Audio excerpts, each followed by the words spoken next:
15절. 계시록 11장 15절입니다. 다 피셨어요? 예, 제가 읽겠습니다. 요한계시록 11장 15절. 일곱째 천사가 나팔을 불매 하늘에 큰 음성들이 나서 가로되 세상 나라가 우리 주와 그 그리스도의 나라가 되어 그가 세세토록 왕노릇 하시리로다 하니. 아멘. 예, 오늘 제 오후에는 좀 이렇게 하나님께서 전체적으로 계획하신 그 계획이 뭔지 인류 역사 동안에 어떤 걸 기대하시고 어떤 걸 계획하셨는지를 잠깐 뭐랄까 좀 말씀 안에서 확인을 좀 해보겠습니다. 이렇게 좀 정리가 돼 있는 게 앞으로 저희가 집회 내용을 이어갈 때 좀 많이 도움이 될 것 같아서 오늘 오후는 이 내용들을 좀 정리를 해보는 시간을 좀 가져보겠습니다. 여기 보니까 이 세상 나라가 우리 주와 그리스도의 나라가 되어서 그가 세세토록 왕노릇한다고 되어 있습니다. 자, 우리 주님이 다시 오시죠? 예, 주님 오십니다. 주님이 다시 오시는데 그 예수님 처음 오실 때 보면 막 주님의 오심을 기다렸던 사람들이 있어요. 시몬, 안나, 뭐 그 외에 많은 유대인들, 그리고 제자들도 원래 메시아를 기다렸던 사람들입니다. 메시아를 기다렸다가 메시아가 처음 왔을 때 메시아인 줄 알아보고 따라다녔던 사람들이에요. 자, 근데 이 메시아께서 뭐 유대인들은 지금도 아직 안 오셨다고 믿고 있는데 우리가 알다시피 이미 한 번 오셨습니다. 근데 이제 곧 다시 오실 겁니다. 다시 오시면 기대하는 바가 있어요. 예수님 다시 오시면 혹시 오실 때 뭘로 오신지 아세요? 목사님으로 오시는 건 아닙니다. 그죠? 예. 주님 다시 오실 때 왕으로 오십니다. 왕. 근데 이 국적으로 따지면 어느 나라 왕으로 오실까요? 예, 이스라엘 왕으로 오시는데 유대인의 왕으로 오시는데 이스라엘만 다스리실까요? 아니면 열방을 다스리실까요? 열방을 다스립니다. 모든 나라를 다스리는 왕을 한번 상상해 보세요. 상상을 한번 보고 나서 현실적으로 예수님 오시는데 모든 나라를 다스리는 왕으로 오시는 거예요. 와, 우리 요즘에 한국 상황이나 이런 거 보면 참 제가 봤을 때는 메시아를 가장 강력하게 갈망하는 자들이 한국 사람들이에요. 왜냐하면 무슨 정치인이 거의 무슨 이제 이 하나님 수준의 정치인을 찾아요. 항상. 보고 이게 반대로 생각하면은 메시아를 심각하게 갈망하는구나.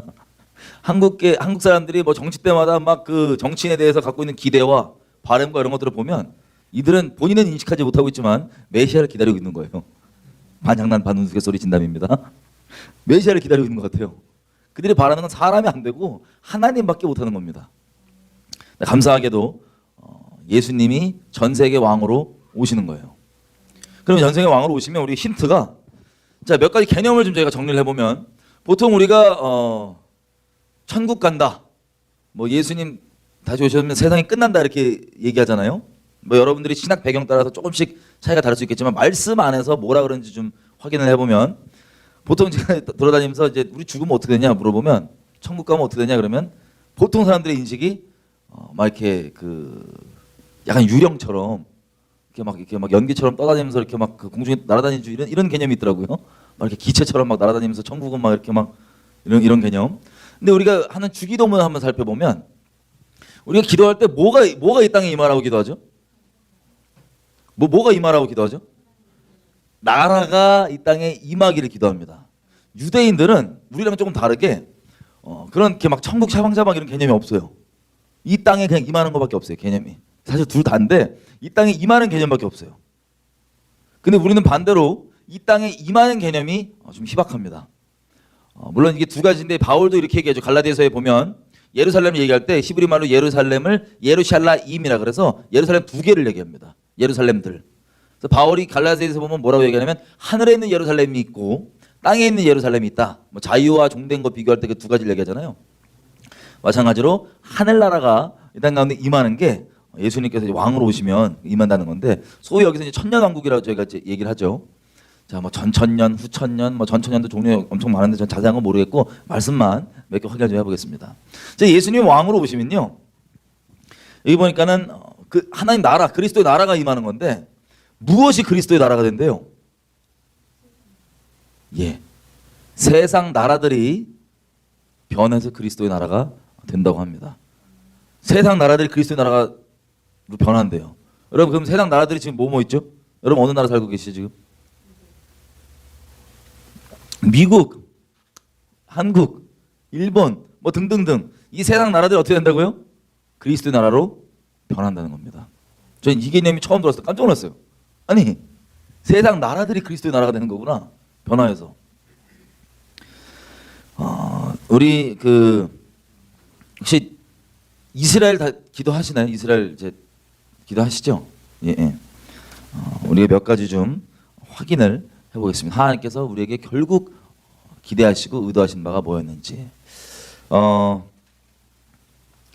우리는요 사실 하나님께서 우리에게 언약을 직접 하시지는 않고 대부분의 성경에 나와 있는 언약들은 이스라엘에게 하시는 겁니다.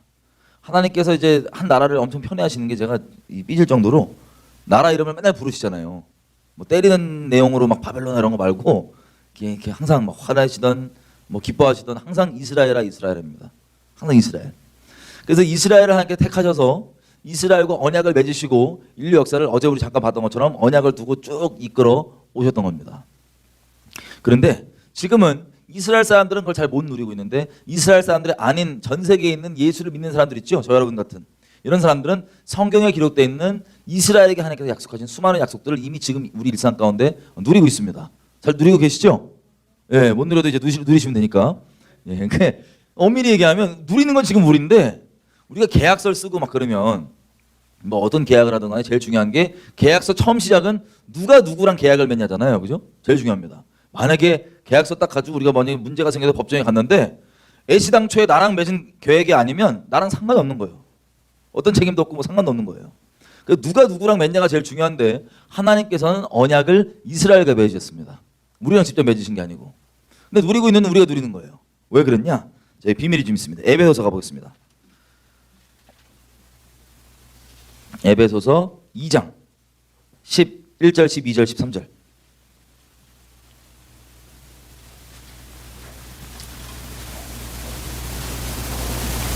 다 피셨나요? 예. 11절. 그러므로 생각해라. 너희는 이방인이었답니다. 한마디로 그냥 너무 복잡하지만 쉽게 얘기하면 너희는 이방인이었다. 이방인의 의미가 12절 보니까 영적으로 그때 너희는 제가 주석을 좀 달아볼게요. 너희는 이스라엘에게 약속된 메시아 밖에 있었고 이스라엘 나라와 상관없는 사람이었고 이스라엘에게 하신 약속의 언약들에 대해서도 상관이 없는 외인이었고 세상에 소망이 없고 이스라엘 하나님도 없던 자였는데 이제는 전에 멀리 있던 너희가 그리스도 예수 안에서 그리스도의 피로 가까워졌느니라. 자, 너희가 이방인인 게 이방인이라는 개념이라는 건 하나님께서 이스라엘에게 약속하신 그 메시아 있죠? 상관이 없었고 이스라엘에게 하신 그 수많은 약속들과 상관이 없었고 그리고 이스라엘 하나님과도 상관이 없이 소망이 없던 자들이었는데 예수님 때문에 가까워졌다. 그래서 결론이 19절인데 그러므로 이제부터 너희가 외인도 아니고 손님도 아니고 오직 성도들과 동일한 시민이요 하나님의 가족이라 권속이라. 자, 여기서 외인도 아니고 손님도 아니라는 게 뭐냐면 우리가 12절에 얘기한 것처럼 이스라엘에게 약속하신 그 메시아와 약속과 이스라엘 하나님과 이스라엘 나라들과 상관이 없는 사람이 아니라 그 동일한 가족이라고 하는 겁니다. 예수님 때문에. 이제 이해가 되시죠?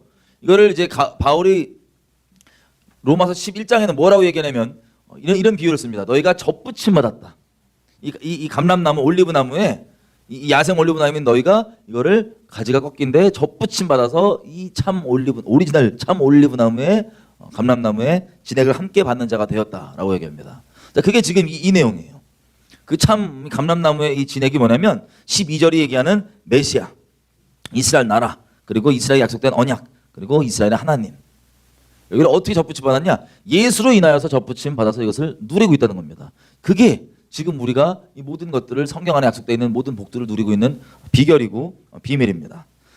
자, 이게 중요하지 않아 보이지만 특별히 마지막 때를 살아가고 성경을 우리가 옳은 관점으로 보기 위해서는 이 질서를 보는 게, 이 질서를 인식하고 있는 게 정말 중요합니다. 헷갈림이 없거든요. 자, 그래서 정리해 보겠습니다. 하나님은 이스라엘에게 약속했는데 이스라엘 약속된 것을 우리가 누리고 있다는 건 우리가 다시 뭐 돼서요? 접붙여졌다고. 그러면 우리가 이스라엘과 상관이 있어요, 없어요? 예, 이스라엘에 속했다는 소리입니다. 속했다는 소리입니다. 근데 이제 오늘 저녁부터 저희가 나라의 내용들을 많이 볼 건데 나라를 기준으로 먼저 좀 정리를 해보면, 자, 여기 여러분 킹제임스 혹시 보시는 분 있나요?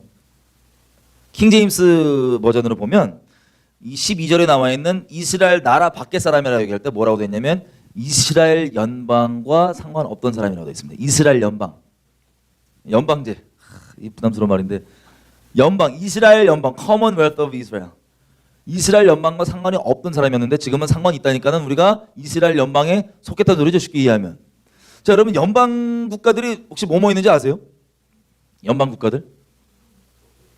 소비에트 연방 국가, 소비에트 유니온, 그죠? 소련 연방이었죠. 그 다음에 여러분이 살고 있는 미국은 연방 국가입니까 아닙니까? 연방 국가입니다. United States. 스테이트 하나하나가 나라예요, 원래는, 그죠?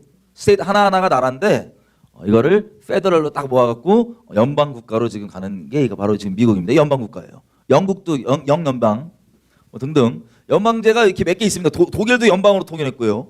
지금 저 북한이랑 대한민국이랑 하자고 하는 연방제는 하면 큰일 나는 거고요. 왜 큰일 나냐? 연방제를 하려면요, 연방 국가가 되려면 기본적으로 뭐가 필요하냐면 쉽게 표현해서 공통된 체제, 공통된 가치관이 필요합니다. 그래서 이걸 쉽게 얘기하자면 헌법을 공유하는 게 아주 깔끔하게 그냥 헌법을 공유해야 되는 거예요. 우리 그냥 이해하기 쉽게 얘기하면 헌법은 그 나라의 근간이고 뿌리이기 때문에 정상적인 국가라면 헌법이 공유돼야지만 연방제가 가능합니다. 근데 북한과 우리는 헌법이 아예 다르죠. 우리는 대한민국 헌법에서는 자유민주주의 체제고 시장경제 쉽게 얘기하면 저기는 공산체제이기 때문에 이 헌법이 개정되지 않고는 연방제가 불가능합니다. 그럼 반대로 헌법이 개정되면 연방제가 가능하겠죠. 이걸 제가 이 밑밥으로 미리 깔아놓습니다. 이번 주 집회를 위해서. 어쨌든 그 연방제라는 건 헌법이 공유돼야지 가능한 건데 여기 보니까 이스라엘 연방 사람이라는 거예요. 우리가 예수님 때문에. 결론부터 말씀드리면 예수님이 왕으로 오시죠. 이스라엘 왕으로 오십니다. 그런데 전 세계 왕이 됩니다. 어떻게 그게 가능하냐? 이스라엘 연방이 되는 거예요. 전 세계가. 예수님 오시고 나면. 이게 천년왕국입니다. 처음 들으시면 약간 생소하시죠? 예, 예. 이스라엘 연방인 거예요. 한마디로 얘기하면 우리가 좀 더 확인해 보겠지만 근본적으로 메시아를 섬기는 마치 십계명 같은 그런 근본적인 헌법이 딱 있으면 그 이외에 각각의 나라들은 그 상황에 맞게 마치 미국의 주의 법들이 조금씩 다른 것처럼 주의 법들은 조금씩 다르지만 근본은 다 헌법 정신을 위배해요? 위배하지 않아요? 위배하지 않죠? 이 연방제로 가는 것처럼 각 나라들도 법이 조금씩 다를 수 있지만 근본된 가르침은 메시아를 따르고 메시아를 섬기는 이 근본을 가지고 전 세계가 연방제처럼 있는 것. 그 왕이 예수님인 것. 이게 성경이 말하고 있는 천년왕국입니다. 당황스럽죠? 우리 그냥 예수님 오시면 하늘나라 날아갈 줄 알았는데 그게 아니고 주님이 이 땅 가운데 다스리시는 내용이 그렇습니다. 유대인들이요, 예수님 처음 오셨을 때 착각을 한 게 이겁니다. 예수님이 당연히 선지서들에 보면 이 내용들이 다 써 있어요. 이분이 왕으로 자정하시고 전 세계에 평화가 임하고 막 이렇게 써 있으니까 유대인들이 메시아를 갈망하는 건 지금도 그렇고 예전에도 그렇지만 근본적으로 이 이유 때문입니다. 이 나라를 빨리 이렇게 이뤄달라는 거예요. 나라에 빨리 임하달라는 거예요. 이 나라가 빨리. 이 나라를 이렇게 완성해 달라는 거예요. 그래서 저 예수님이 메시아인 게 확인이 되고 이제 점점점 이제 클라이막스로 가니까 십자가 자리로 가니까 이 제자들은 십자가가 그때까지만 해도 이해가 안 돼갖고 뭔가 이제 왕으로 되는 것 같은 거예요. 왜냐하면 이 제자들만 해도 예수님이 이 땅에 오셔서 메시아라 그랬던 거는 구약에 기록하고 있는 그 수많은 예언들을 전 세계에 성취하는, 쉽게 얘기하면 평화를 가져오고 전 세계 다스리고 하는 그런, 그게 이제 메시아라는 인식이었기 때문에 이제 뭔가 되는 거예요. 그래서 우리 잘 아는 대로 십자가 지기 전에 이제 막 치맛바람 불고 아시죠? 그 엄마들 와갖고 막 나중에 이제 자리 하나 찾아 하시면 우리 애들 좀 옆에 세워주세요. 그랬더니 막 서로 막 제자들끼리 너 엄마 치맛바람 불었냐고 막 화나는 거. 그게 다 그런 기준에서 나오는 거예요, 사람들이. 자, 그래갖고 있다가 황당하게도 예수님이 십자가에서 맥없이 죽으셨습니다. 그래가지고 막 제자들이 당황하고 막 도망도 가고 뿔뿔이 흩어졌다가 예수님이 부활해 살아나셨어요. 멍해갖고 예수님께서 말씀하셨던 메시아가 고난받는 그 내용들이 먼저 일어나는구나 하고 딱 인식이 된 다음에 뭐 부활하고 막 예수님이 이 정신 못 차리는 제자들 챙기시느라고 막 많은 일을 하시잖아요. 막 벽 뚫고 들어오셔갖고 얘들아 막 도망가갖고 막 정신 못 차리니까 애들 다 수습을 하세요, 정신을. 그 수습이 되니까 애들이 하면 그렇고 우리 형님들인데 그 이 제자들이 이제 물어보는 게 이거였어요. 사도행전 가보겠습니다. 1장.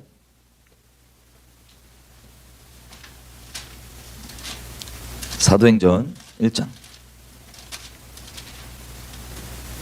6절.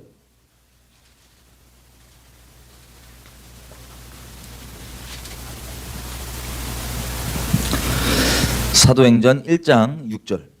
자, 제자들이 다 모였을 때 예수께 묻자와 가로되 주께서 이스라엘 나라를 회복하시는 때가 바로 이때입니까? 자, 이게 무슨 뜻인지 아세요? 제가 아까 말씀드렸던 구약 선지서들에 기록되어 있는 메시아가 오면 이스라엘 나라가 이렇게 되고 전 세계가 이렇게 된다고 하는 그 예언들 있죠. 이들이 철석같이 믿으니까 그게 이루어진다고. 그래서 그때가 지금 이때냐고 물어본 겁니다. 제자들이.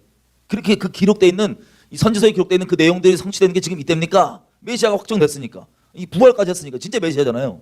물어봤더니 예수님의 답변이 우리 잘 아는 답변입니다. 7절. 때와 기한은 아버지께 자기 권한 안에 두셨으니 니네 알 바 아니고. 8절. 오직 성령이 너희에게 임하시면 너희가 권능을 받고 예루살렘과 온 유대와 사마리아와 땅끝까지 이르러서 나의 증인이 될 것이다. 자, 여기서 우리가 몇 개 짚어봐야 되는 게 있습니다. 예수님이 말씀하실 때 뭐라고 얘기했냐면 그것이 일어나는 것이 아니다. 그건 그냥 영적으로 해석해야 된다라고 하시지 않으셨어요. 뭐라고 얘기했냐면 그게 성취되는 것은 그때는 니네 알 바가 지금 아니고 너희는 성령의 권능을 받고 복음에 힘쓰라는 겁니다. 땅끝까지. 이게 우리가 오해하는 게 그 하나님께서 이거를 그냥 단순히 다 영적으로 이제부터 해석한다라고 오해하고 있는 게 지금 우리의 신학 혹은 우리의 개념 생각입니다. 여러분 요한계시록만 보더라도요. 구약에 기록되어 있는 선지서의 그 예언들 있죠. 하나님의 말씀은 반드시 이루어집니까? 안 이루어집니까? 반드시 이루어집니다. 하나님의 말씀은 1.1핵도 땅에 떨어지지 않습니다. 하나님의 말씀은 살아있습니다. 아멘이죠? 그래서 창세기 1장 1절부터 계시록 끝장 끝절까지 어느 시대에 살던 사람들이건 그리고 어느 문화, 어느 나라에 살던 사람들이건 그 모든 말씀이 처음부터 끝까지 성령으로 살아서 역사합니까? 안 합니까? 역사합니다. 살아있는 말씀입니다. 근데 그것과 소위 이게 뭐 표현이 조금씩 다르지만 누가 이제 영의 말 혹은 레마 뭐 이렇게 다 역사하죠. 우리에게 살아있는 말씀으로. 근데 그거는 하나님 살아있는 말씀으로서 역사하는 거고 인류 역사를 주관하시는 하나님의 말씀. 인류 역사는요. 한마디로 얘기하면 성경에 기록되어 있는 예언들이 다 성취되면 성경의 말씀들이 다 성취되면 그게 인류 역사 끝입니다. 인류 역사 그거예요. 그런데 인류 역사의 이 하나님의 말씀이 성취되는 기준으로 봤을 때는 반드시 하나님의 말씀은 성취되는 것이기 때문에 이 성경에 기록되어 있는 예언들이 그 자체가 비유가 아닌 이상은 말씀하신 것이 문자 그대로 다 이루어집니다. 예를 들면 이 선지서들에 이렇게 돼갖고 이런 지역에 이렇게 돼서 이렇게 뭐가 된다 그러면 그 지역까지 포함해서 그게 다 일어날까요? 안 일어날까요? 다 일어납니다. 다 일어납니다. 중요한 건 이것이 다 이루어지지 않은 채로 예수님이 오셨다가 올라가신 거예요. 성경에 보면요. 경륜이 세 종류가 나옵니다. 경륜. 여러분 경륜은 한번 가보겠습니다. 골로새서 1장. 골로새서 1장. 24절, 25절.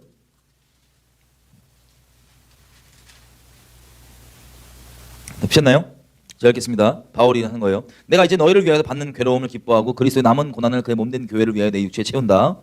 내가 교회 일꾼 된 것은 하나님이 너희를 위하여 내게 주신 경륜을 따라 하나님의 말씀을 이루려 함이라. 자, 개역 한글은 경륜이라고 되어 있는데 개역 개정부터는 경륜이라고 안 돼 있어요. 지금 여러분 갖고 계신 성경에 뭐라고 돼 있죠? 경륜이라고 돼 있으세요? 네, 개역 한글은 돼 있습니다. 경륜을 따라서 이렇게 된 것인데 26, 27절. 이 경륜은 쉽게 얘기하면 이겁니다. 하나님께서 인류 역사를 운영하시는 방침이에요. 방침. 이 하나님이 워낙 크신 분이시잖아요. 그죠? 인류 역사를 운영하시는 방침이 곧 경륜인데 바울이 그 경륜이 워낙 크다고 하니까 이걸 자꾸 비밀이라고 기록합니다. 비밀 뭐라고 얘기하면 이렇게 돼서 26절. 이 비밀은 옛날부터 감췄던 것인데 27절. 하나님이 그로 하여금 이 비밀, 경륜이죠. 비밀의 영광이 이방인 가운데 어떻게 풍성한 것을 알게 하시려 하는 것이다. 이 비밀은 너희 안에 계신 그리스도이시니 곧 영광의 소망이니라. 자, 이 경륜 때문에 바울이 자기가 그리스도의 남은 고난을 자기 육체에 채운대요. 예수님 십자가에서 다 이루셨습니다. 아멘이죠? 근데 경륜 때문에 다 안 이루어진 게 아니고 그리스도의 남은 고난을 자기가 자기 육체에 채운답니다. 경륜 때문에. 또 에베소서 3장 다시 가보겠습니다. 3장. 에베소서 3장.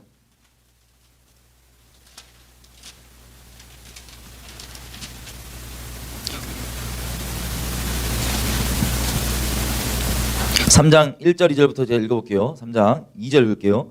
너희를 위해서 내게 주신 하나님의 그 은혜의 경륜을 너희가 들었을 터이다. 경륜 곧 계시로 내게 비밀을 경륜을 얘기한 거죠. 알게 하신 것은 내가 이미 대강 기록함과 같으니 이것을 읽으면 그리스도의 비밀을 내가 깨달은 것을 너희가 알 수 있으리라. 지금 바울이 얘기하는 게 본인이 이 경륜을 깨달았다는 거예요. 이걸 이미 대강 몇 번 기록했대요. 그게 어디냐면 아까 우리가 잠깐 봤던 에베소서 2장이랑 로마서 9장에서 11장 그리고 아까 골로새서 뭐 등등 몇 군데 있습니다. 이게 본인이 깨달은 경륜. 이건 어제 제가 말씀드렸던 모세의 노래예요. 근본이 이 경륜이. 모세의 노래 신명기 32장 보고 바울이 이런 경륜이 있구나 하고 깨달은 것을 제가 아까 말씀드렸던 신약 그 서신서에 몇 군데 기록을 해놓은 겁니다. 자, 그럼 이 경륜이 저희가 오늘 경륜을 좀 정리할 건데 이 경륜이 뭐라고 되어 있냐면 이렇게 되어 있어요. 5절. 이제 그의 거룩한 사도들과 선지자들에게는 성령으로 나타내신 것 같이 다른 세대에서는 사람의 아들들에게 알게 하지 않으셨으니 이는 이방인들이 복음으로 말미암아 그리스도 예수 안에서 함께 후사가 되고 함께 지체가 되고 함께 약속에 참여하는 자가 됨이라.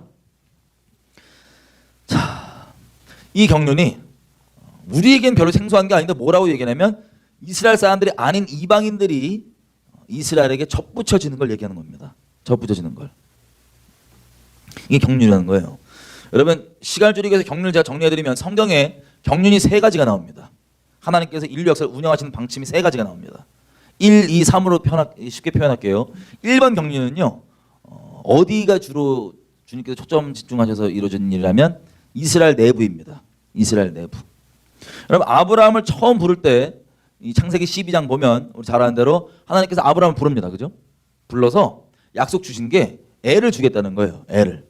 애를 주는데 중요한 건 아브라함이 이걸 통하여서 전 세계 모든 민족에게 복의 근원이 되고 한마디로 복의 통로가 되는 것. 이게 하나님께서 아브라함을 부르신 목적입니다. 우리가 요한계시록 17장 가보면요. 끝에 부분이죠. 가보면 하나님 보좌 앞에 각 나라와 족속과 방언 사람들이 막 찬양을 부르고 있습니다. 그게 뭐냐면 하나님께서 말씀하신 대로 얼마나 신실하게 인류 역사를 운영하시는지가 이미 마지막 가면 우리가 볼 수 있는 거예요. 다시 얘기하면 아브라함은 처음부터 부르심 입을 때 자기 자신만을 위해서 부르심 입은 게 아닙니다. 그 애가 없어갖고 오랫동안 막 어떡하지 이러고 살다가 하나님께서 애 준다니까 이제 헷가닥 해갖고 따라왔는데 결국에는 그 애가 그 씨가 예수 그리스도였죠. 우리가 아는 것처럼 갈라디아서가 얘기하는 것처럼 그 예수 그리스도는 누구를 위한 거냐면 열방을 위한 거였습니다. 특별히 창세기 11장에 보면은 바벨탑 쌓다가 모든 민족이 하나님께 반역하고 바벨탑 쌓다가 언어가 흩어져 갖고 열방으로 뿔뿔이 다 흩어진 다음에 그 다음에 아브라함을 좀 이따가 부르셔서 자기를 거역하고 떠난 이 열방에 대해서 내가 네 자식을 통하여서 저들을 내게 돌이키겠다가 하는 게 바로 아브라함을 부르신 목적이고 원인이었습니다. 그래서 아브라함의 부르심 자체는 이스라엘도 그렇고 야 우리 조상이다. 아브라함의 부르심을 받아서 만들어진 내가 너를 통하여서 큰 민족을 이루겠다고 했던 우리가 그 민족이다. 그래서 이스라엘이 그렇게 생각하는데 처음부터 아브라함의 부르심은 이스라엘이라고도 얘기할 수 있죠. 이스라엘의 뿌리니까 아브라함의 부르심은 열방이었습니다. 열방. 자기를 떠나서 흩어져 있는 모든 민족들을 주님께로 인도하는 게 아브라함의 부르심이었어요. 그래서 제1경륜이 이렇게 가는 겁니다. 이스라엘 내에서 그러니까 이 아브라함이 나중에 애를 낳고 그 애가 이스라엘이 되고 민족이 되고 가잖아요. 그죠? 이스라엘 내에서 이 경륜이 무엇을 위해서 벌어지고 있냐면 전 세계 사람들에게 전해질 예수 그리스도에 관한 계시가 완성되는 시간입니다. 그게 제1경륜입니다. 이스라엘 내부에서 완성되는 거예요. 이 약속이 나중에 다윗에게 가고 다윗의 씨로 이게 나온다고 하는 이런 약속들 기준으로 쭉 성경이 막 다윗의 집안 기준으로 쭉 이어지잖아요. 이렇게. 자, 이게 열방을 주님께로 인도할 그 복의 통로인 예수 그리스도에 관한 계시를 완성하는 시간, 그게 제1경륜입니다. 그러면 제1경륜이 완성이 됐어요. 십자가 사건을 통해서. 그죠? 그리고 서신서들 쭉 해갖고 완성이 됐습니다. 그 다음 경륜이 어디로 갑니까? 예수님께서 십자가로 이 계시를 완성하시니까 이제는 이 계시가 누구를 위한 거였다고요? 처음부터? 열방을 위한 거였죠. 그래서 계시가 완성되니까 어디로 갑니까? 하나님께서 이제 포커스가 이방으로 넘어갑니다. 이방. 자, 제2의 경륜은요. 이방인들에게 복음이 전해지는 시간, 이게 제2의 경륜입니다. 자, 성경의 주인공은 하나님이시죠. 우리가 성경에 나오는 많은 인물들을 보고 본받고 싶어 하지만 우리는 사실 그 사람 되게 만든 하나님을 우리가 본받고 싶어 하는 겁니다. 그리고 성경의 주인공은 많은 인물들이 아니고 그 인물들을 이끌어 가시고 동행해 주신 하나님이 성경의 주인공입니다. 이 십자가의 계시가 완성되니까 사도행전이 나오잖아요. 그죠? 이 복음이 어떻게 퍼지는지. 사도행전이 쭉 가다가 15장까지 가면 이런 갈등이 있습니다. 하나님께서는 이제 초점이 계시가 완성됐으니까 열방으로 이제 넘어가셔야 되는 거예요. 제2경륜으로. 경륜이 바뀔 때 보니까 막 갈등이 있습니다. 어떤 갈등이 있냐? 원래 경륜 1, 2, 3 있으면 경륜 안에 만들어진 신학 있죠. 그 경륜 안에 만들어진 신학이 진리에 터잡지 않은 부분이 있을 수 있잖아요. 그죠? 신학이라는 건 사람이 만든 거니까 하나님의 뜻을 이해하기 위해서 그 해당 경륜 안에 그 신학이 있을 때는 진리에 터잡지 않은 부분이 있을지라도 큰 문제가 안 돼요. 그런데 경륜이 바뀔 때 보니까 진리에 터잡지 않은 부분은 신학 중에 문제가 됩니다. 대표적인 예로 베드로가 이제 베드로 형님도 유대교 신학이잖아요. 쉽게 얘기하면 제1 경륜 때 만들어진 그 신학 그거 가지고 예수님 믿고 잘 있었는데 당장은 문제가 없었습니다. 표적과 기적에 3,000명, 5,000명 죽은 사람 살리고 막 안진병 일으키고 난리가 났는데 막 기도하면 성령 받고 그것과 별개로 하나님의 경륜은 이제 이 완성된 계시가 이방에 넘어가야 되니까 이방으로 가려고 하는 거예요. 그래서 등장하는 몇 가지 사건 중에 한 가지가 고넬료가 등장합니다. 이방인 고넬료가 이렇게 막 하고 있는 천사가 와갖고 저쪽 저 요빠 어제 제가 말씀드렸던 텔라비브죠. 그걸로 보내면 거기에 저 구두장이 저 가죽쟁이 집에 베드로라는 사람이 있다. 그 사람 데리고 와서 말을 한번 들어봐라. 그래서 고넬료가 사람들을 보냅니다. 그때 베드로가 배고파가지고 옥상에서 기도하다가 이게 배고파서 그런지 환상인지 헷갈릴 정도로 막 원래 유대교 교리상 먹으면 안 되는 동물들 있죠. 막 떨어져 갖고는 갑자기 음성으로 베드로가 이걸 먹어라 그러는 거예요. 그래서 베드로가 주여 내가 유대인으로서 이런 거 먹은 적이 없다고 안 먹겠다고 버티고 있는 이 환상을 몇 번 봅니다. 그 비몽사몽간에 깨갖고 아니 이게 하나님께서부터 온 건가 내가 배고파고 그런 건가 막 갈등하고 있을 그때 이방인 고넬료가 보낸 사람들이 문을 두들겨요. 베드로 씨 계시냐 보니까 이방인인 거예요. 같이 가자는데 베드로가 갈등을 할 때 성령께서 베드로에게 뭐라고 얘기하냐면 이렇게 얘기합니다. 베드로야 이 사람들은 내가 보낸 사람들이니까 따라가라 그래요. 그래서 베드로가 갈등했던 게 자기 신학에 의하면 제1의 경륜에 만들어진 그 신학에 의하면 따라가면 돼요 안 돼요? 이방인들은 지옥 뗄감이잖아요. 섞이면 안 되는 더러운. 근데 갈등을 하고 있을 때 성령께서 가라고 해서 자기의 신학과 지식보다는 성령의 인도하심을 받아서 갑니다. 따라갑니다. 따라갔더니 고넬료가 간증을 하죠. 간증을 딱 듣고 보니까 와 이거 진짜 우리 주님 맞구나. 그래 그러면 그 말한 대로 내가 복음을 전하겠다 그래서 유대인에게 전했던 복음을 똑같이 선포한 거예요. 막. 그랬더니 어떻게 됩니까?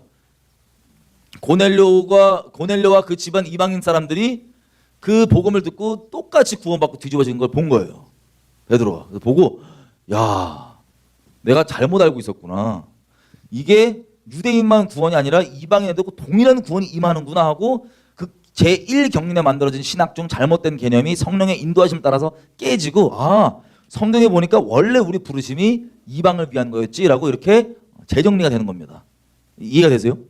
그리고 또 바울도 저 안디옥 교회에 기도하고 그러다가 갑자기 성령이 시키는 거예요. 야 금식해갖고 바나바랑 바울 저 파송해라. 파송해서 막 전도 다닌 거예요. 이렇게 저렇게 이런 이방인들에게 역사한 간증과 베드로 다 모여갖고 소동이 되니까는 사도행전 15장에 이 예루살렘 교회가 모였습니다. 나사렛 교단에서 교단 회의를 한 거죠. 모여갖고 야 이거 진짜 어떻게 된 거냐? 저것들 율법도 없고 저 할례도 안 받았는데 이거 어떻게 된 거냐?라고 했을 때 그때 지도자였던 야고보가 성령의 인도하심을 따라서 회의를 쫙 정리하고 마지막에 이렇게 얘기합니다. 우리가 성령과 우리는 이방인들에게 다른 짐을 지울 필요를 느끼지 않는다. 할례 이런 건 필요 없다. 그게 아니고 동일한 구원이 임하는 거다라고 교단적 결의를 딱 하는 겁니다. 다시 얘기하면 이 제1 경륜에서 제2의 경륜으로 하나님께서 넘어가실 때 어떤 그 갈등과 어떤 씨름이 있을 수 있고 이것들을 어떻게 정리했는지를 사도행전에 딱 보여주신 다음에 사도행전 15장 이후부터는 바로 주인공이 바뀌죠. 인물 주인공이. 성경의 주인공은 계속 하나님이신데 인물의 주인공이 베드로나 다른 이방인들, 다른 유대인들에 갔던 그런 사도들이 아니라 이방인들에게 나아갔던 바울로 주인공이 바뀝니다. 왜 그러냐면요. 성경의 주인공은 하나님이시고 하나님의 경륜이 제2의 경륜으로 넘어가는 장면이었어요. 그때가. 제2의 경륜으로 넘어가서 이방인들에게 복음이 쫙 전하기 시작하는 그 역사가 사도행전에 끝까지 쭉 기록이 돼 있습니다. 자, 이런 식으로 제2의 경륜으로 넘어가서 이방인들에게 복음이 한창 정해질 때는 이스라엘은 국가적으로 존재했어요? 존재하지 않았어요? 존재하지 않았습니다. 왜 그러냐면요. 아까 말씀드린 대로 성경에 기록되어 있는 이 예언들이 다 성취되는 게 인류 역사 끝인데 이 예언들은 다 누가 그 적용 대상이에요? 누구에게 성취되는 대상이에요? 주로 누구에게 어떤 나라에게 하신 말씀이에요? 이스라엘에게 하신 말씀입니다. 그래서 이스라엘에게 남은 예언들이 다 성취가 되면 세상 끝나는 건데 그걸 다 성취가 안 된 채로 남겨둔 채로 이스라엘 나라가 사라집니다. 집어넣은 거예요. 그죠? 집어넣어놓고 사라진 채로 그 다음부터 하나님의 경륜이 쭉 이방인들에게 돌아갑니다. 그래서 이방인들에게 복음이 한창 전해주고 이따가 제3의 경륜을 말씀드리면 우리가 소위 알고 있는 1948년 이스라엘 나라가 생긴 이후부터 제3의 경륜이 시작됐습니다. 이 마지막 경륜입니다. 마지막 경륜. 자, 이 제3의 경륜도 제2의 경륜에서 3의 경륜으로 넘어가다 보니까는 우리가 지금 가지고 있는 대부분의 신학들은 언제 만들어진 어떤 경륜 때 만들어진 신학들이에요? 제2의 경륜 때. 다시 얘기하면 이스라엘 나라가 이 지도상에 존재하지 않을 때 만들어진 신학들이다 보니까 소위 우리가 대체 신학이라 그러죠. 그래서 이스라엘은 없고 여지껏 했던 이 수많은 말들은 다 이스라엘은 없으니까 그냥 우리에게 적용되는 거다. 여러분 이거 맞는 말이에요? 틀린 말이에요? 반 맞는 말이에요. 반. 우리에게 그 말씀들이 왜 적용되냐? 우리가 영적으로 예수님 때문에 이스라엘에 속했다는 걸 우리가 확인했죠. 속해 있기 때문에 그래서 적용되는 건데 먼저는 유대인에게요. 또한 우리에게 적용되는 건데 그 개념 없이 그냥 영적으로만 우리에게 적용된다라고 하고 이스라엘은 이미 지도상에 없으니까 이스라엘은 이미 없는 거다. 우리가 이스라엘이다라고 잘못 갖고 있는 틀이 있었던 거예요. 신학적으로. 근데 그게 제2의 경륜 때는 문제가 안 됐어요. 이스라엘 지도상이 없었으니까.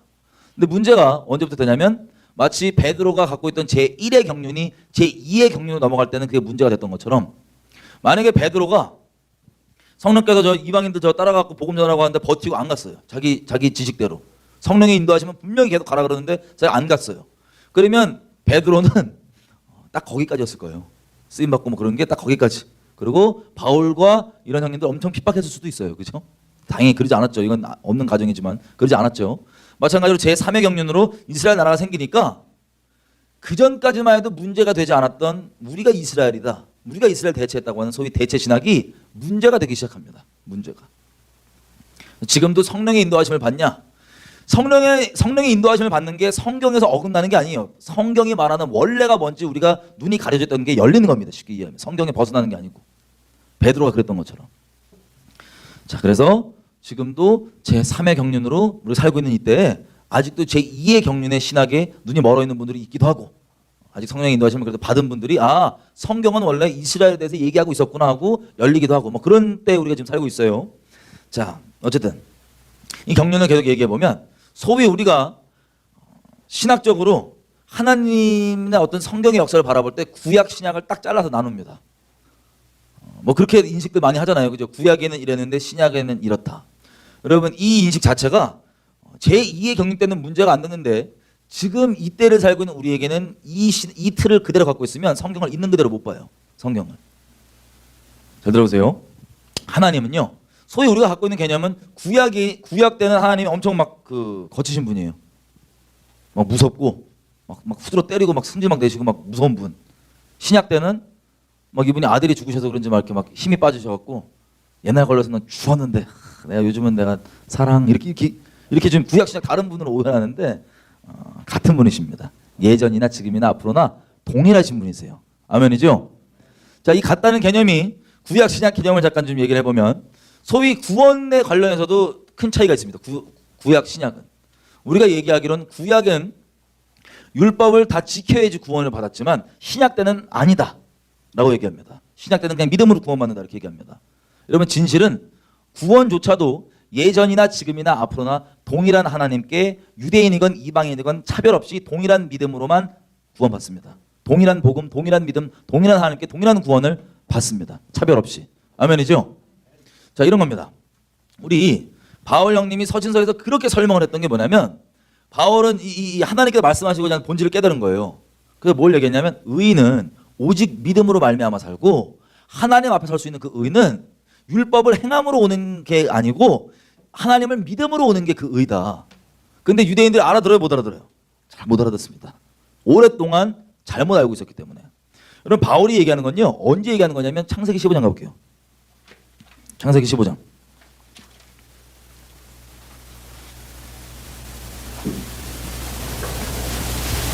창세기 15장 6절. 창세기 15장 6절. 다 피셨나요? 자, 이렇게 얘기해요. 이 장면이 아브라함이요. 분명히 하나님이 애를 준댔는데 안 나와요. 그러면 믿음이 약간 이렇게 뭐랄까 소위 이렇게 막 흔들 때가 있잖아요. 내가 잘못 들었나? 아, 내가 너무 질렀나? 이게 아닌가? 막 그때 한참 갈등하다가 자기 종들도 많고 막 아들 준다 그랬다고 한참 큰 소리 치다 보니까 나중에 보니까 너무 안 나오니까 그래서 자기 종 중에 엘리에셀이라고 하는 종을 입양하려고 했어요. 아들로 삼으려고. 그 마음을 준비를 하고 있는데 그때 환상 중에 하나님께서 찾아오십니다. 아브라함에게. 아브라함아, 너 그 걔 양자로 삼지 말아라. 내가 너 몸에서 나오는 씨를 예비했다. 줄 거다. 라 그러는데 여지껏 안 나왔잖아요. 그리고 또 잠깐 나와봐라. 그러더니 텐트 밖으로 끌고 가시더니 하늘에 별이죠. 별. 뭐 요즘에야 뭐 도시화 돼갖고 뭐 불도 많고 막 매연도 많아고 잘 안 보였는데 저 3세계 저런 데 가잖아요. 지금도 삼국 그 발달 잘 안 된데 그러면 저도 네팔 저 산지 가서 깜짝 놀랐는데 하늘 딱 보니까요 밤에 별이 진짜 꽉 차 있어요. 제 눈에 시야에 꽉 차 있어요 다. 아브라함 때도 아마 그러지 않았을까요? 데리고 와서 하나님이 쫙 보여주더니 하늘 봐라. 너 자손이 저렇게 많아진다니까요. 근데 아브라함이 그때 뭐라 그래요? 아멘. 아멘입니다 그냥. 아니 뭐라 그래요 자기가. 이거를 믿는 게 우리가 흔히 생각하면 그냥 믿어야지 이렇게 생각하는데 이거 엄청난 믿음이에요. 아브라함 입장에서는.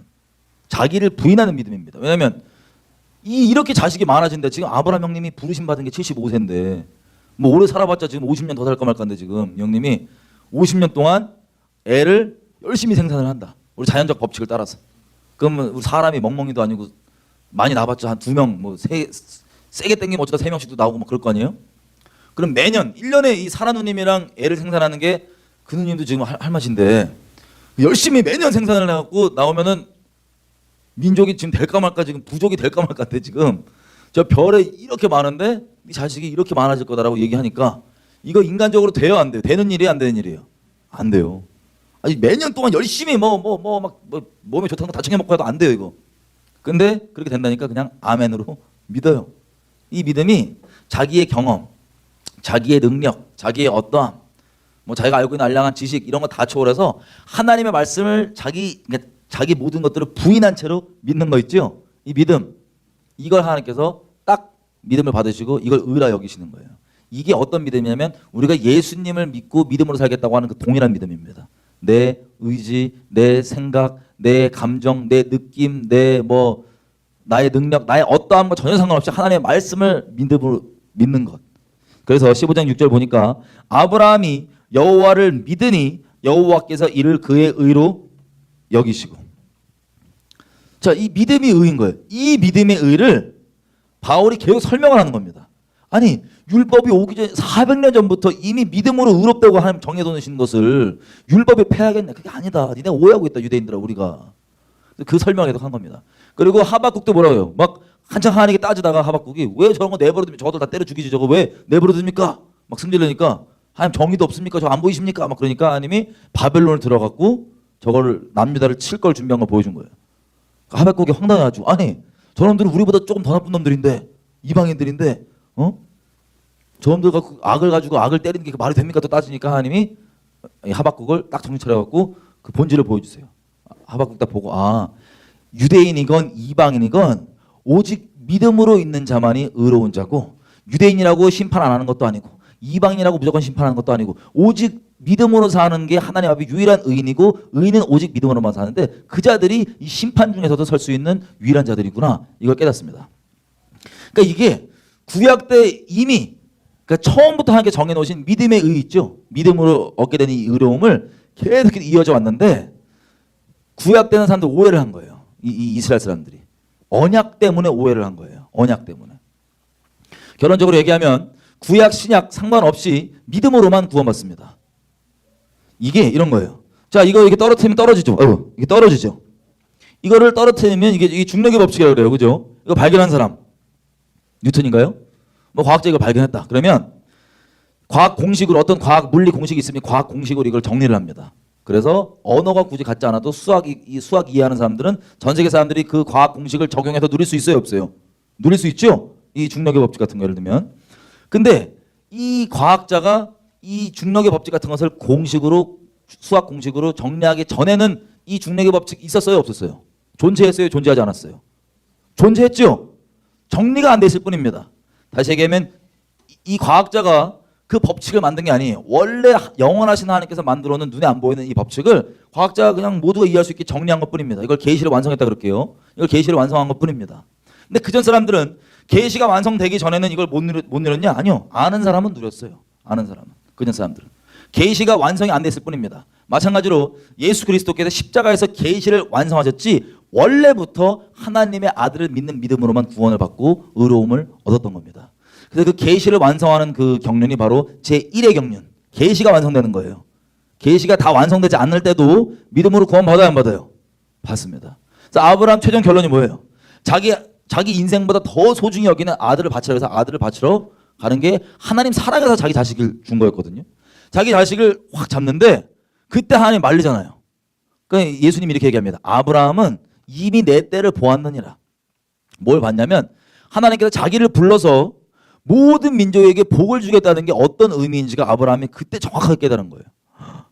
아니 세상에 나를 통해서 내 씨를 통해서 모든 민족을 구원하시겠다는 그 뜻이 복을 주겠다는 뜻이 하나님께서 자기 하나밖에 없는 이 소중한 아들을 잡아서 열방을 구원하시겠다는 뜻이구나를 깨닫게 된 겁니다. 어쨌든 이 제1의 경륜 때 이 성경과 이런 것들이 쫙 이미 다 구약 선지서들이 완성이 됐어요. 그죠? 근데 그 중에서 중요한 건 아까도 얘기했지만 이 적용 대상이 대부분 국가로 얘기하면 이스라엘 국가인데 그리고 도시로 따지면 예루살렘인데 이 예언이 성취가 되지 않은 채로 이스라엘 나라가 제2의 경륜 때 사라졌단 말이에요. 그러면 이 남아있는 예언들은 성취가 될까요? 안 될까요? 나중에라도.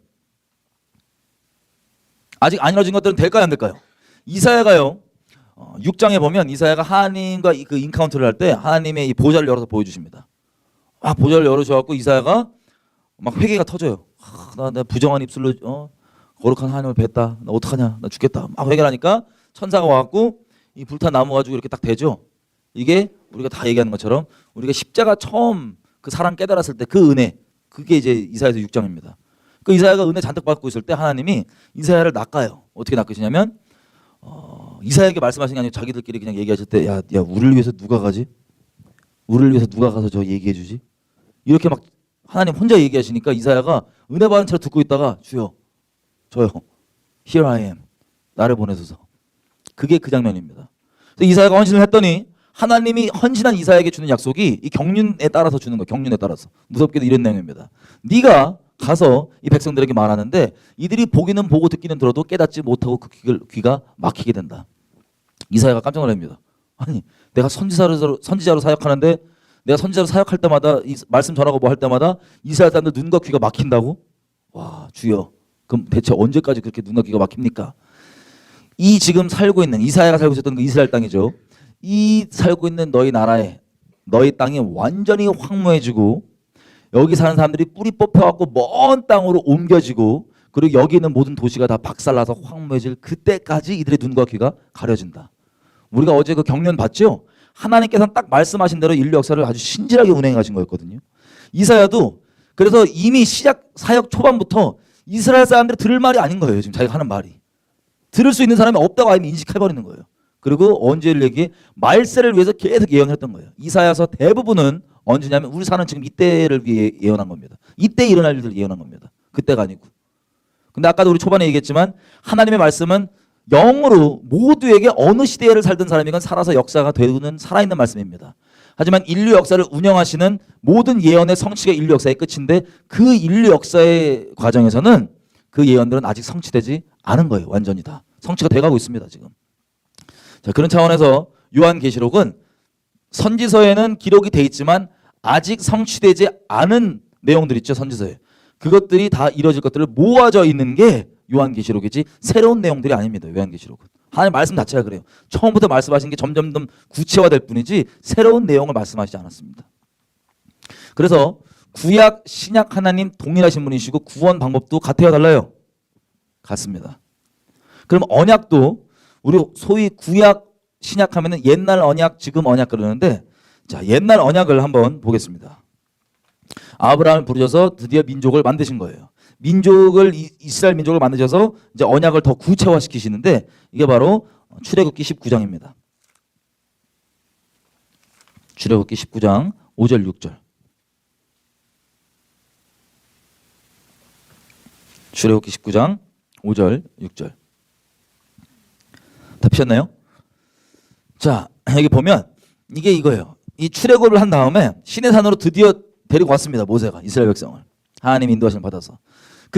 이 시내 산에서 하나님이 모세에게 이렇게 얘기를 하는 거예요.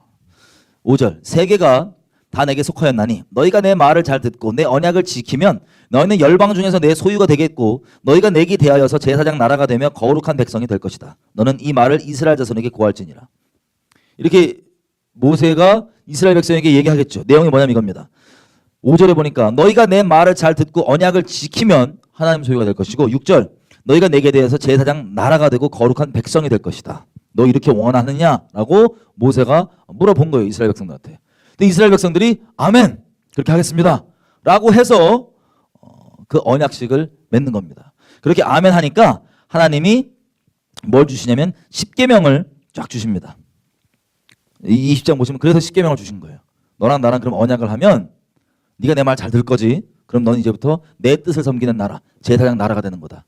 여러분 요즘에도 이 제사장 나라들이 몇 개 있습니다. 공개적으로. 이슬람 국가들. 알라의 제사장 국가들이에요. 알라의 뜻을 국가적으로 받들지요. 그들이 갖고 있는 헌법과 뭐보다도 가장 상위권 최고 권위 있는 법이 샤리아법이라고 그래갖고 그 이슬람법입니다. 자, 이런 식으로 이슬람의 알라의 뜻을 섬기는 국가 차원에서 우리만 빼놓고는 다 그런 애들 하고 있어요. 마귀 쪽은. 북한도 그렇고. 자, 이 귀신 쪽 제사장이지만 이렇게 제사장 국가까지 되는 거 이거를 지금 약속을 한 거예요. 이스라엘과 하나님이. 그래서 10계명을 주는데 여러분 잘 들어보십시오. 10계명은요. 우리가 오해하고 있는 것처럼 기독교란 종교 혹은 유대교란 종교의 도덕법이 아니에요. 종교법이 아니에요. 이스라엘에겐 이건 무슨 법이었어요? 헌법입니다. 헌법이에요. 국가의 근본되는 법. 헌법이 딱 있으면 나머지 우리에게 직접 적용되는 뭐 형사법, 민사법 이런 것들은 다 이 헌법에 의거해서 구체화시킨 것들이죠. 마찬가지로 나중에 올 율법들이 다 어디에 근거하냐? 이 10계명에 근거한 거예요. 다. 상위법, 헌법입니다. 이걸 이미 미리 주시고 그 다음에 이스라엘과 언약을 맺으신 후에 더 구체적인 여러 종류의 법들을 제사법부터 시작해서 쫙 주신 게 바로 우리가 알고 있는 모세오경이고 곧 율법입니다. 이해되시죠? 자, 그러니까 소위 이스라엘 사람들과 지금 우리가 오해했던 것들이 뭐냐면 하나님과 이스라엘이 맺은 언약은 율법이다라고 하는데 율법이 아니고요. 지금 우리가 봤던 출애굽기 19장 5절 6절이 이스라엘과 하나님이 맺은 언약입니다. 이게 본질이에요. 다시 얘기하지만 5절 19장 5절 너희가 내 말을 잘 듣고 내 언약을 지키면 말을 잘 듣는다. 이게 하나님께서 계속해서 얘기해 주셨던 사람이 먹고 살라고 사는 게 아니고 여호와 입에서 나오는 말씀을 따라 살 것이니라. 이게 뭐냐면 하나님과 이 믿음을 통하여서 의롭게 되고 십자가 복음을 통하여서 하나님과 의롭게 되고 하나님과 살아있는 관계가 회복이 돼서 하나님과 나 따로 하나님 따로가 아니고 하나님과 동행하면서 여호와 입에서 나오는 말씀들 영어로 말씀해 주시는 것들을 들으면서 청종하면서 살아가는 것. 이게 우리 예수를 믿는 하나님을 믿는 개개인들이 하는 겁니다. 그죠? 이게 완성하는 거죠. 그 다음에 거기서 그치지 않고 이 사람들을 모여서 어떤 나라를 만들어요? 하나님의 뜻을 받드는 제사장 나라를 만드는 것. 이 19장 5절 6절 이 두 가지가 하나님과 이스라엘이 맺은 언약이었어요. 그래서 선지자들도 그렇고 계속해서 이들은 발언 자체가 다 언약을 기준으로만 얘기합니다. 언약을 벗어나서 얘기를 하질 않아요. 이스라엘이 언약을 벗어나면 하나님께 벗어난 거였습니다. 근데 언약을 벗어나면서도 자기가 언약을 벗어나지 않았다고 착각했던 거예요. 이스라엘 사람들이. 그래서 자꾸 선지자들이 가서 회개하고 돌이키라 얘기하는데 이스라엘 사람들이 이해를 못했습니다. 몇 가지 예를 한번 들어볼게요. 예레미야 7장.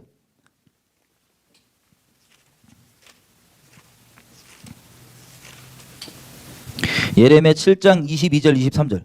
예레미야 7장은요. 이 유대인들이 지금 성전에 모여갖고 예배 잘 드리고 있는데 가가지고 아주 무시무시한 얘기를 합니다. 이것이 여호와의 성전이라고 하는 말을 믿지 말아라. 아니, 성전 들어와 놓고 예레미야 성전 들어와갖고 이것이 여호와의 성전이라는 말을 믿지 말아라. 이해가 안 될 거니? 야, 쟤놈 성전 들어와서 왜 저래? 미쳤나? 그리고 설명을 쫙 해주는데 그 중에서 보면 22절입니다. 보세요. 대저 내가 너희 조상들을 애굽 땅에서 인도하여 낸 날에 번제나 희생에 대하여서 말하지 아니하며 명하지 아니하고. 와, 이거 말이 돼요? 예레미야가 거짓 선지자 취급 받을 만합니다. 그죠? 이 이해가 없는 이스라엘 사람들한테 갑자기 와갖고는 하나님께서 제사를 명했대요, 명하지 않았대요? 아까 읽은 거 보니까 명하지 않았다는 거예요. 아니 자기애들 맨날 그 레위기서 자체가 제사법인데 그거 지키려고 열심히 지금 그대로 하고 있는데 그걸 명하지 않았다.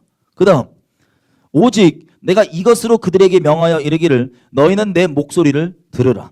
그래야만 나는 너희 하나님이 되겠고 너희는 내 백성이 되리라. 그러니까 하나님이 얘기하신 게 내가 그 수많은 율법 이전에 내 말을 청종, 내 입에서 나오는 말을 청종하라고 하는 그게 출애굽기 19장 5절이 너랑 나랑 맺은 언약이다. 제사 이전에 사울 왕은 뭐였어요? 사울 왕도 똑같이 이게 스스로를 미혹하는 거예요. 하나님께서 명하신 바를 순종하고 순독하는 게 하나님과의 관계의 우리가 기본인데 어제 우리가 확인해 본 것처럼 그거 안 하고도 그럼 양심이 찔릴 거 아니에요. 그죠? 그거 안 하고도 스스로를 위안하고 이거를 방패막 삼는 게 뭐냐면 자기의 제사 다른 종교적 행위들입니다. 서기관과 바리새인들도 그랬고 아무리 찔려도 자기가 하는 일들이 있기 때문에 하는 종교 행위들이 있기 때문에 난 괜찮다 이거예요. 기도 많이 하고 뭐하고 이사야서 1장 피지 마세요. 거기서도 보면 그렇게 하나님께 제물 드리고 뭐하고 기도 열심히 하고 기도 많이 하고 여러분 24시간 기도는 유대인들이 지금도 해요. 시키지도 않아도 기도 많이 한단 말이에요. 그게 중요하지 않다는 거야. 하나님께 뭐가 없으면 내 말을 청종함이 없으면 그것이 내게 무슨 유익이냐. 사울 왕도 기껏 해갖고 다 죽여버려라 아말렉 그랬더니 막 데리고 와갖고는 하는 말이 뭐냐면 사울이 딱 짚어서 얘기해 주는 거예요. 사무엘이 여호와를 청종하는 것이 하나님의 음성 듣는 것이 제사보다 낫겠냐고. 네가 스스로 제사 드리면서 제사 때문에 하나님 음성 청종하지 않는 것을 자기 의로 합리화시키는데 그건 귀신 숭배하는 죄랑 똑같은 죄라고. 이게 이스라엘 전체에게 적용되고 지금 우리에게도 적용됩니다. 예수님 계셨던 서기관과 바리새인들에게 적용되고 정확히 똑같이 적용되는 겁니다. 그러니까 제사가 하나님 그러잖아요. 제사가 아니고 나는 자비를 베푸는 걸 내가 원한다. 제사보다 긍휼을 원한다. 이게 무슨 뜻이냐면 무조건 제사 제끼고 긍휼을 한다 그런 차원이 아니고 여호와의 입에서 나오는 말씀 한마디로 하나님의 마음을 따라 살기 원하는 그게 본질인 거예요. 그게. 근데 이스라엘 백성이 여기서도 예레미야 7장에서도 제사 잘 드리는데 들어와가지고 하나님이 이렇게 얘기합니다. 예레미야 통해서 내가 너에게 명한 것이 제사가 아니고 내 말을 청종하는 것. 그러면 내가 너의 하나님 되고 너희가 내 백성 된다고 하지 않았느냐라고 언약의 본질이 뭔지를 짚어서 얘기해 주는 거예요. 예레미야 11장 마찬가지로 여기서 또 얘기하십니다. 3절 4절 보면 3절 끝에 부분 이 언약의 말을 쫓지 않는 자는 저주를 받을 건데 이 언약은 내가 너희 조상을 애굽 땅에서 이끌어내던 날에 그들에게 명한 것인데 곧 내가 말하기를 너희는 나의 목소리를 청종하고 나의 모든 명령을 쫓아서 행하라. 그래야만 너희는 내 백성이 되겠고 나는 너희 하나님이 될 것이다. 또 6절에도 끝에 너희는 이 언약의 말로 듣고 준행하라. 7절 끝에 너희는 내 목소리를 청종하라 하였으나 그들이 청종치 아니하며 귀를 기울이지도 아니하고 각각 그 악한 마음에 강팍한 대로 행하였으므로 나도 그들에게 행하리라. 자, 하나님이 계속해서 언약의 본질이 뭐냐? 네가 내 말을 듣는 거다.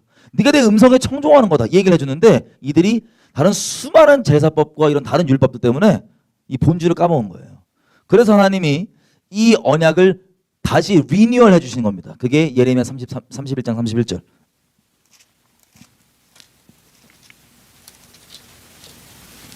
예레미야 31장 31절. 펴셨나요? 예, 이렇게 됐습니다. 나 여호와가 말하노라 보라 날이 이르리니 내가 이스라엘의 집과 유다의 집에 새 언약을 세우리라. 신약이죠. 신약 우리가 믿는다는 이 언약은 어떤 것이냐면 33절 나 여호와가 말하노라 그러나 그날 후에 내가 이스라엘 집에 세울 언약은 이러하니 곧 나의 법을 그들 속에 두며 그 마음에 기록하여 나는 그들의 하나님이 되고 그들은 나의 백성이 될 것이다. 아멘. 자, 이 언약이 한마디로 하나님 여호와 입에서 나온 말씀 순종하는 것, 성령 따라서 하는 것.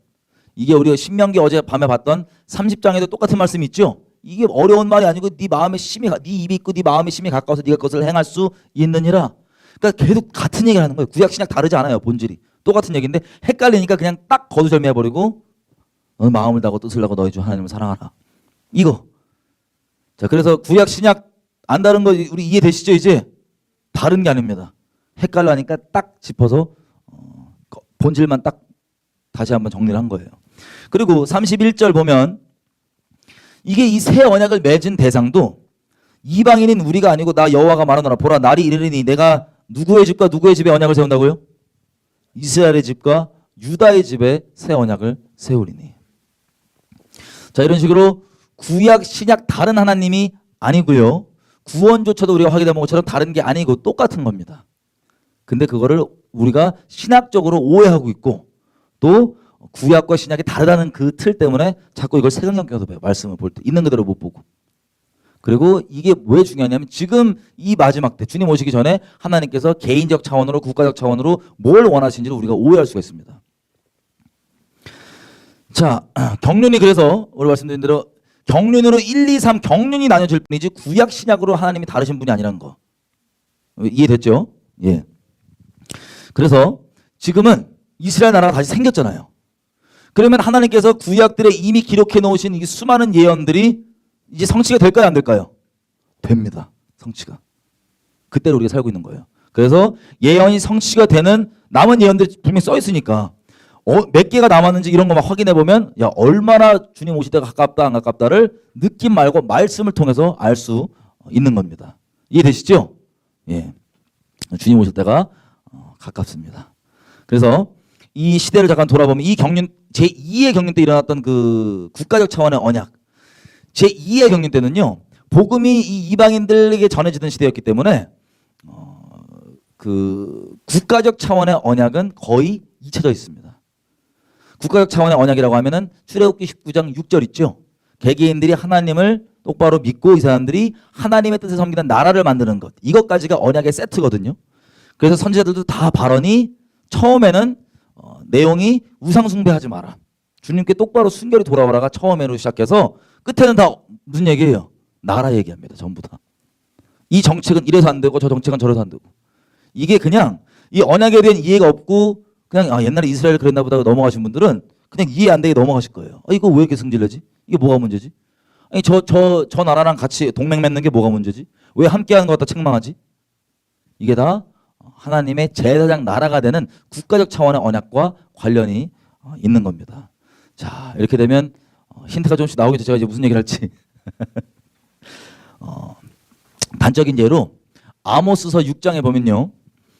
이 아모스 6장에는 이스라엘 나라를 하나님께서 심판을 책망하실 때 내용이 아주 분명히 이렇게 얘기합니다. 너희가 흉한 날, 그 선지자를 통해서 하나님께서 선고해 주셨던 그 수많은 재앙의 날들이 멀다고 생각하면서 그냥 상하상에서 기지개 켜고 아주 여유롭게 다윗처럼 악기를 만들어서 지절거리고 하프앤 볼인가 모르겠어요. 하여튼 뭐 그 지절거리면서 막 찬양하고 기도한다고 예배드린다고 막 그러고 있었는데 고기를 막 쫙 땡겨 드시고 막 귀한 기름 몸에 바르고 큰 접시로 그 와인 쫙 땡기시면서도 요셉 족속이 당하는 환난에 대하여서는 너희가 근심치 아니하는 자이기 때문에 내가 너희를 불로 멸하고 흩어버리겠다. 이거는 뭐예요? 언약에 기록되어 있는 대로 언약의 저주를 따라서 얘기한 건데 그 어떤 내용을 책망해요 정확하게? 뭘 하고 있지 않아서? 네. 요셉 족속을 환난 중에 있는 요셉 족속을 너희가 내버려 두고 니네끼리 그냥 잘 먹고 잘 살고 그냥 니네끼리 예배드리고 신나 있으니까 내가 그래서 심판해서 열방을 흩어버리겠다는 겁니다. 무서운 말이죠. 아마 그때 요셉 족속이 이스라엘 민족들에겐 우리 북한 동포들처럼 자기 동포들인데 저분들이 어떤 끔찍한 일을 겪던 말든 그냥 모르겠고 그건 세상 일이고 난 그냥 예배 잘 드리면 띵가띵가 이러고 있는 거예요.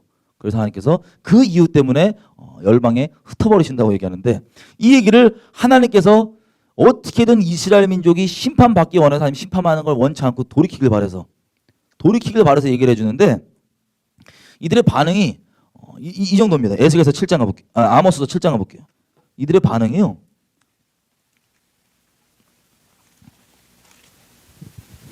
(7장 10절)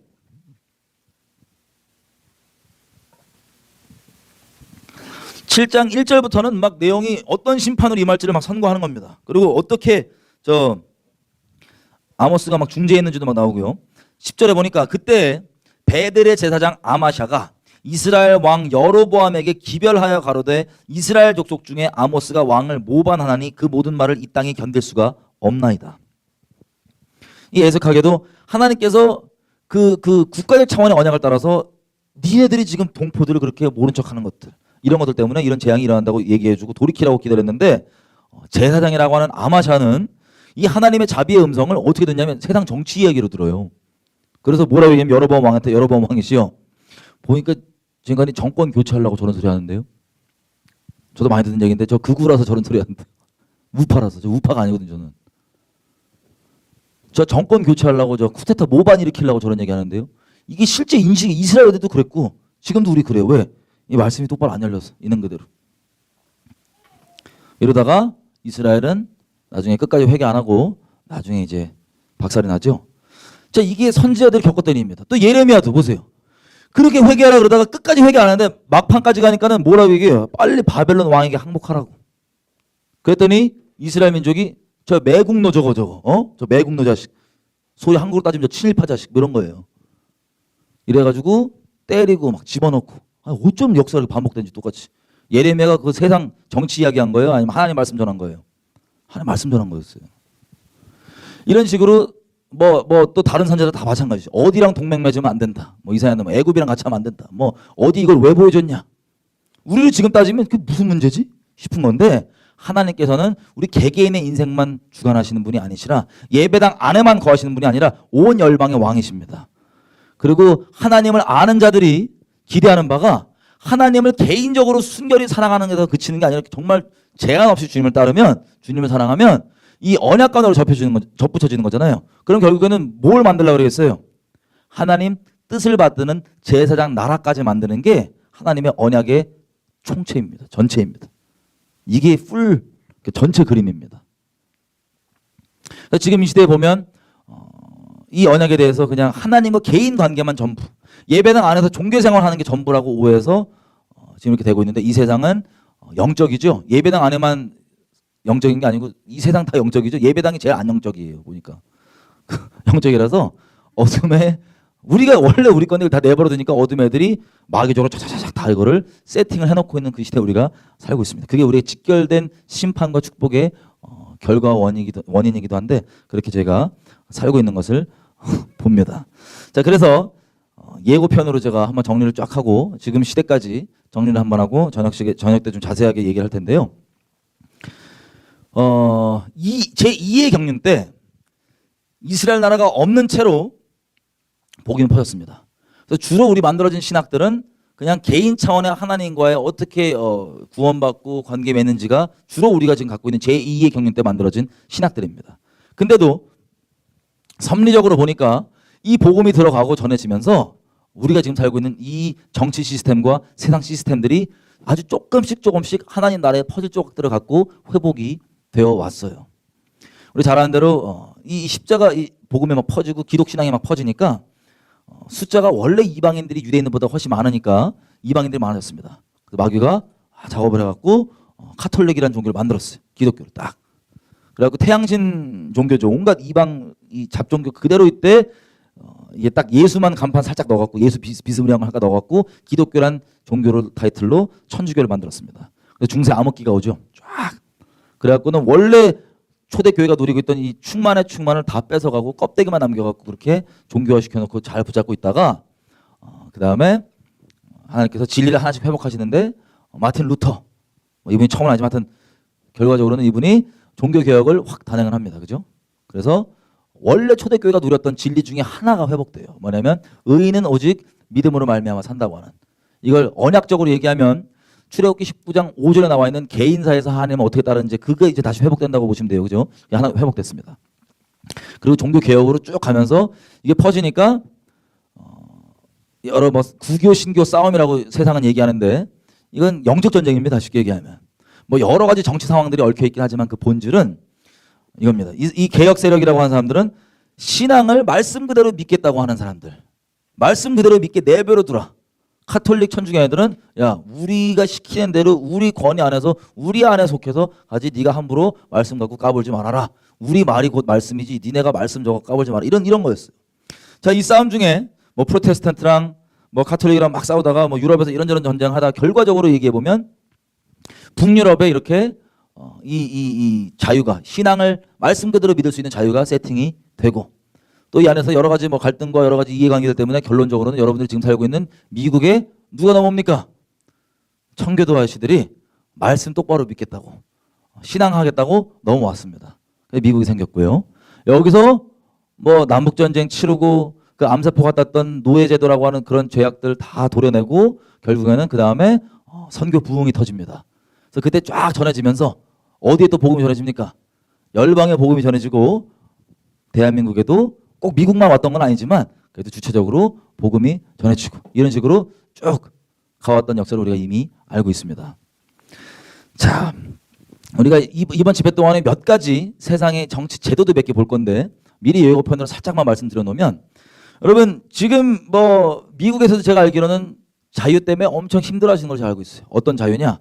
내가 동성역 짓거리 할 수 있게 내버려 두세요. 동성역도 결혼하게 내버려 두세요. 등등등. 그것만 그러지 또 애들 교과서에 집어넣고 가르쳐주게 내버려 두세요. 유치원생도 이상한 짓 하는 거 가르쳐주게 내버려 두세요. 등등등. 이게 지금 뭐 소위 자유국가라고 하는 국가들의 지금 몸살이고 씨름입니다. 그런 동성역 관련해서 이슈들과 여러 가지 이런 것들. 자, 이런 것들의 본질이 원래는요, 이 우리가 누리는 이 자유라고 하는 것, 이것들이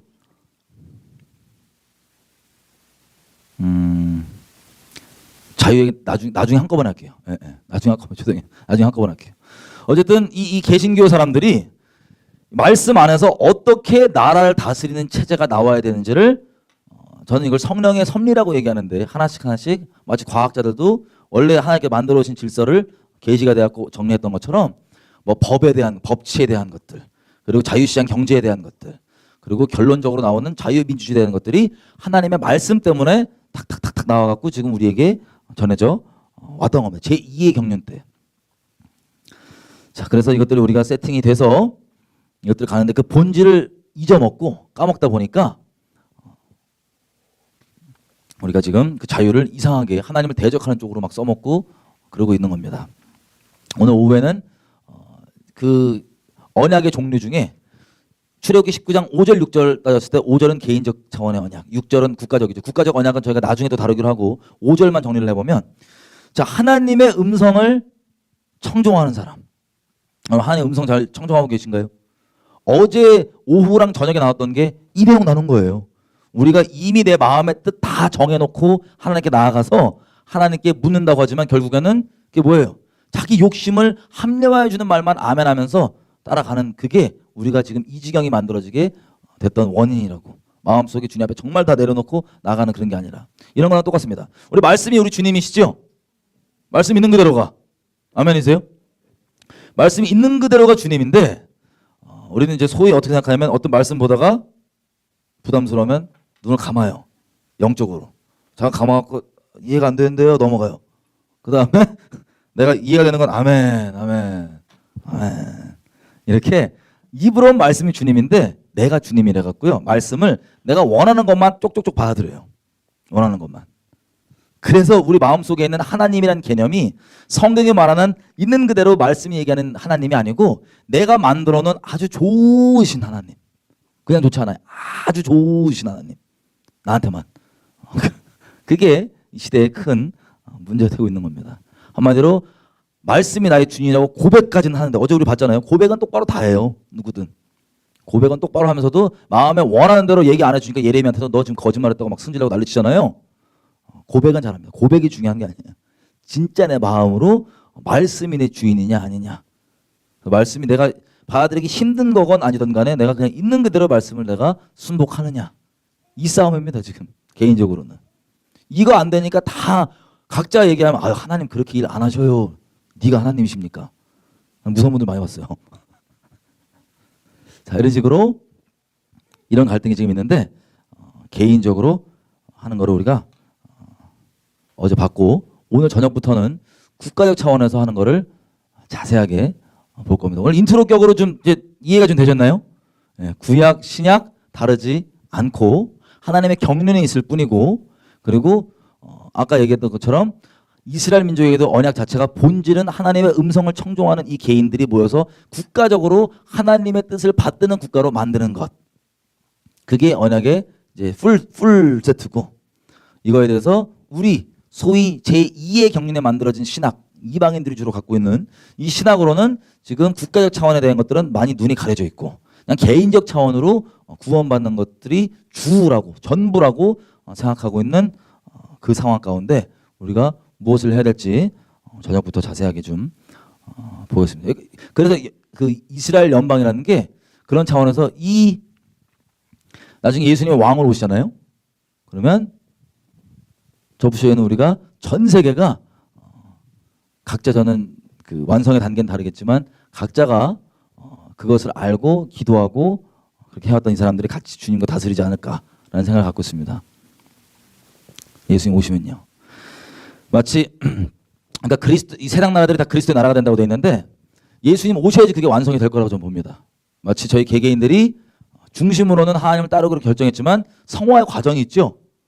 성화의 과정을 우리 죄로 핑계 삼지 않고 중심으로 전심으로 계속 따라가는데 예수님 오셔야지 우리가 온전한 그 육신을 입고 부활된 온전한 육신을 입고 주님을 따를 거 아니에요. 그죠? 근데 나라들도 마찬가지로 주님이 오셔야지 그렇게 이스라엘 연방이 완성이 된다고 저는 보고 있는데 그 전에 이런 겁니다. 우리가 이 땅에서 세상 살면서 예수님 오셔야지만 성화가 완성된다 그래서 막 사시는 분 있으세요?